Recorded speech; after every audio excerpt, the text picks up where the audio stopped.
जे टाकाऊ आहे त्याला यशस्वी म्हणतो, जे टिकाऊ आहे त्याला म्हणतो टिकाऊ. जे नातं तुमचं टिकतं, जे शारीरिक आकर्षणापुरतं, आर्थिक फायद्यापुरतं, तुमची अडचण दूर करण्यापुरतं, आर्थिक देवाणी घेवाणीपुरतं जे नातं तयार होतं ते टिकाऊ नाही, ते टाकाऊ आहे. मग समजा तुम्ही लहानपणापासून जर धोका दिलेल्या माणसंच पाहिले असतील तर तुम्हाला प्रत्येक माणसाबद्दल शंकाच निर्माण होते. तुम्ही लहानपणापासून जर प्रेमळ वातावरण पाहिलं असेल तर तुम्हाला प्रत्येक माणसावर विश्वास निर्माण होतो. तुम्ही लहानपणापासून जर अन्याय पाहत आले असतील तर तुम्हाला लोकांबद्दल तिरस्कारच निर्माण होतो.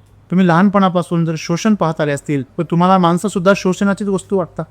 म्हणजे लहानपणापासून तुम्ही कोणत्या वातावरणामध्ये आलात त्याप्रमाणे तुमची विचारसरणी बनते आणि त्याप्रमाणे तुमचा दृष्टिकोन बनतो. सत्याशी काडी मात्र संबंध नसतो. जे कालही होतं, जे आजही आहे, ते उद्याही राहणार आहे, त्याला सत्य असं. तुमचं शरीर काल जसं होतं तसं आज आहे का? काल ते तर असं होतं, आडवं कोणाच तरी मांडीवर खांद्यावर खेळत होतं, दुर्बल होतं, अशक्त होतं. त्याला स्वतःचं रक्षण सुद्धा करता येत नव्हतं, त्याला स्वतःला खाता येत नव्हतं, काही आई खाऊ घालायची. आता ते स्वतःच्या पायावर चालायला लागलं, स्वतःच्या पायावर पळायला लागलं, स्वतःसाठी स्वतः कमवायला लागलं. परत ते म्हातार होणार आहे, नवे नवे ते मरणार पण आहे. म्हणजे ते काल नव्हतं आज आहे असं वाटतंय आणि ते उद्या नसणार आहे, म्हणजे ते खोटं आहे. आणि म्हणून जे त्रिकाला बाधित आहे, त्रिकाल जे अबाधित आहे, भूत वर्तमान आणि भविष्य या तिन्ही काळामध्ये ज्याचं अस्तित्व आहे ते सत्य.